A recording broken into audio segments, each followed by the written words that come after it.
At the start of the film, a farmhouse is shown. In that farmhouse, it was nighttime, and a bright light shone. This gleaming light is nothing else than a magical creature. When the farmer wakes up in the morning and discovers somebody has spoiled his farm. As a result, the landlord rags since everything occurred as a consequence of that light. The farm owner calls his 3 sons and instructs them to guard the farm. Here we observe the owner's youngest son, John, who is regarded as an idol by all. His older brothers benefit from his kindness. John's brothers ask him to guard the farm alone. John agrees and prepares to guard the farm on his own. John hears a strange voice while sitting alone on the farm. A white horse stood behind him when he turned around and looked back. John couldn't believe what he was seeing when he saw such a large white horse. He now tries to grab the horse by tying a rope to it. That horse begins to run, but John maintains a firm grip on the ropes. This is why John is being moved with that horse. The horse becomes unbalanced and falls into a swamp as it moves forward. John helps the horse in getting out of the swamp. Meanwhile, John realizes the horse's eyes are filled with tears. John feels terrible and promises that he will never come near this farmhouse again. The horse thanks John and departs. When John returns home, he hears a sound again from his farm. When John goes there to check, he is shocked to see 2 horses chained there. Before he can understand anything else, a voice tells John that this is a gift for him. When John turns around and looks back, he sees a tiny horse named Foal. In fact, Foal was the son of the horse that John had saved the night before. Foal informs John that my mother is really happy with you. That is why she has sent you a gift. John feels happy after hearing this. John, on the other hand, hears his father's voice. John comes out and tries to keep his father outside, preventing him from entering. Following his father's departure, John sits on Foal. Foal runs quickly, and John is shocked by his speed. Foal whistles as he reaches a point, and 2 horses come from the stable after hearing his whistle. John thinks he will sell these horses at the market. When John takes these horses to the market,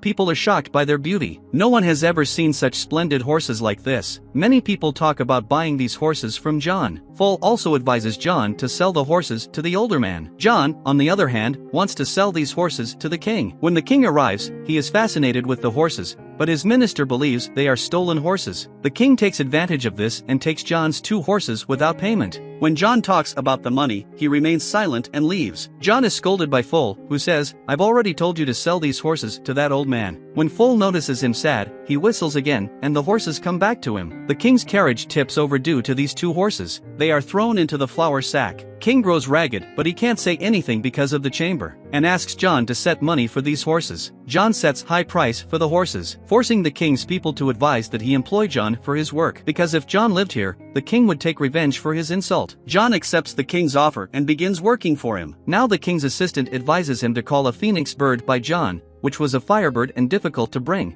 According to king's assistant, calling the bird is difficult, and John would never be able to do it. In the meanwhile, you would sentence him to death. King praises his assistant's idea and tells John about it. John also gets ready. When Foal learns of this, he warns John that it will be dangerous. Whoever did this or went in search of that bird never returned. John did not take a step back because he had accepted the challenge. Foal, too, wants to assist John, which is why he takes him into the forest. He shows him a dream nut and tells him that these are the Firebird's special nuts, and the bird enjoys them, but these are the nuts that, when eaten, cause the bird to fall asleep quickly. We were able to quickly capture the bird later on, and they reached the area where it lived. Firebirds live underground, according to Foal, and they throw some nuts on the floor. They wait for the bird to come later, and when it smells the nuts, it comes out from the ground. The bird eats the nuts and faints shortly afterward. As John tries to capture the Firebird, it rises to its feet and begins chasing him. As he rushes to catch John and Foal, the entire island catches fire. That Firebird has captured Foal and John throws the last nut places in front of him. When the Firebird eats that nut, he faints. When he wakes up the next morning, he considered himself chained by them. When John sees that Firebird, he sees tears in his eyes, which makes him feel pretty bad for him. As a result, he frees the Firebird. The bird flies away by opening his feathers as he releases. While on his way out, he gives one of his feathers to John, which was glowing from the heat. Foal assures John that the king would not forgive him now. However, John claims that seeing this feather will convince them that they have captured the Firebird. When John goes to the king and king doesn't believe in anything. The next day, John was brought for the death punishment. John displays the feather, but it is no longer shining, and the king orders to kill John. As the king orders his death sentence, the Firebird appears. Everyone is shocked after seeing him, and they all believe in John. As a result, the king must withdraw his death sentence. Additionally, the king gives promotion to John. This rags the king even more, so he asks his minister to devise a new plan. After much thought, the minister suggests that we send John to bring a mountain princess. Firstly, John wouldn't succeed, and if he does, it is still in your favor.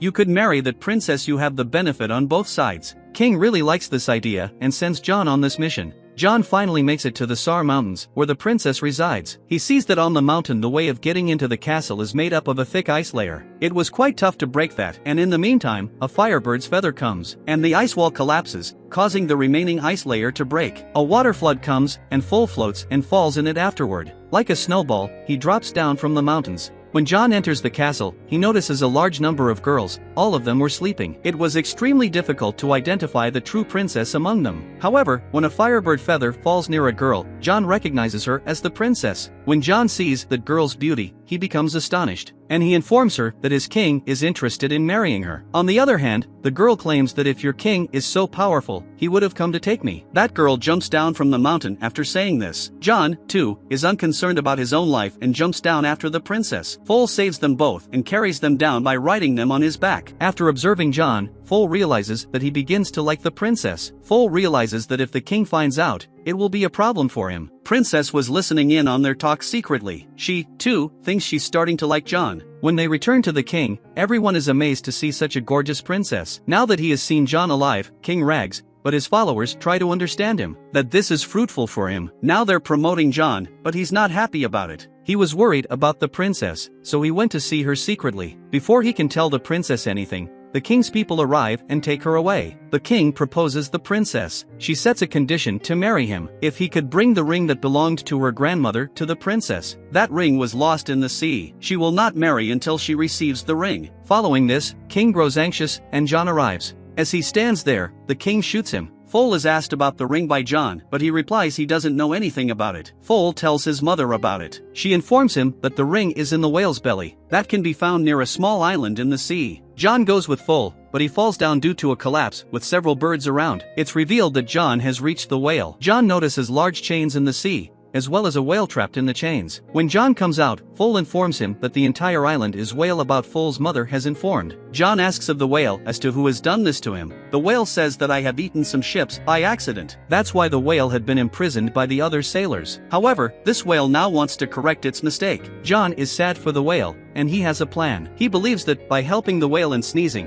he will be able to get everything out of him. According to the plan to go inside the whale's nose and tickle it. In the meantime, the whale sneezes, and all of the ships emerge from his stomach. Later on, the whale returns to the sea. Following the whale's departure, John is reminded of the ring and becomes sad. As a result of the whale's absence, a crab appears with the ring. He tells John that the whale has sent this ring for you because that whale knows about the heart's feelings. They later return to the princess. They take a look at the firebird that the king has tied to the building. When John gives the princess the ring, she knows that he can do anything for her. On the other hand, the king's man was peering through the microscope at Foal. He feels Foal is a devil when he listens to him speak. They all go there to capture Foal, and the king also wakes up. When he spots him near the princess window, he shoots Foal. And John, despite his best efforts, was unable to save him. On the other hand, the king announces that John has been fired from his job as the princess's kidnapper. After a few days, he will be put to death. Meanwhile, Princess meets Foal and informs him that he has been in difficulty as a result of her idea. She claims that to escape marriage, she has asked the king to shower in 3 different pots. The first pot will be filled with hot water, while the second will be filled with chilled water. The third pot, on the other hand, would have boiled milk. He informs the king that by doing this, they will be young once more. It doesn't seem good to the king. The king's man advises him to perform a test on John first. Princess warns Foal of an idea to avoid this. If they placed her grandmother's ring in the first pot, the firebird's feather is in the second pot, and the life and death flowers are in the third pot. John's life might be saved as a result. Foal asks about these flowers to the princess. She claims that these flowers can only be found in the last corner of the world. This, according to Foal, will take a long time. Princess, on the other hand, claims that due to your speed, this task would be completed quickly. Despite being injured, Foal goes to get the flowers. The pots are prepared the next morning, and the king decides that this is the appropriate time to tell everyone how kind he is. He informs everyone that this process is John's second chance, because if he succeeds in this, John will be released. Later, he pushes John into the pot, and the princess places her ring secretly in the pot as well. Because of the ring, John is able to exit the first section and enter the second. The firebird, who is watching everything, begins to scream. His voice reaches the enchained feather, which flies in and falls in the pot. John eventually falls into the third and final pot. Princess was anxiously awaiting the arrival of Foal. On the other hand, we see Foal reaching the flower. Before picking the bloom, Foal realizes that whoever does so will die. Regardless, he plucks the blossom. Everyone there believes John is dead, and they begin to leave sadly. Foal appears and throws the flower in the pot. Later, John comes from the pot looking like a prince. The king, after watching this, jumps into the first pot as well. Instead of being young, he is trapped in a bubble and goes from there. Everyone is overjoyed, and they crown John as their new king. John and Princess go out in search of the foal. Foal thinks he's going to die, but Princess assures him that the flower was simply putting him to the test. At the last scene, we see the marriage of John with Princess, and the movie ends here.